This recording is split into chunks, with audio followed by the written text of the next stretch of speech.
তেল কালো হবে না, অথচ পটল ভাজা হয়ে যাবে, এইরকম একটা রেসিপি চটজলদি নিয়ে তোমাদের কাছে চলে এলাম। খুব ছোট্ট একটা রেসিপি, চটজলদি লাইক কমেন্ট সাবস্ক্রাইব করে পাশে থেকো বন্ধুরা।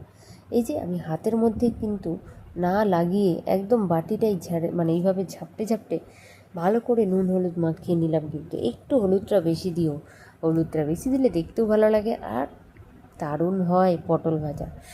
তো এবারে কড়ার তেল গরম হয়ে গেছে, আমি কিন্তু সব পটলই প্রায় ছেড়ে দেবো, কারণ হচ্ছে কোনোটা সাজিয়ে দেবো না, আমি সব এরকমই ছেড়ে দেবো। তারপরে আর কি, এটাই ম্যাজিক, কিছুক্ষণ কিন্তু ঢাকা দিয়ে রেখে দিও, কিছুক্ষণ মানে মিনিমাম 5 মিনিটের মতন একদম ঢাকা দিয়ে রেখে দেবে আর স্লো মোশনে রেখে দেবে, ব্যাস।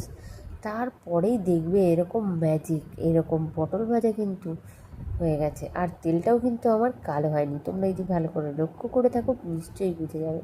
তো চলো, কার কার ভালো লাগলো অবশ্যই জানিও। টাটা বন্ধুরা, সবাই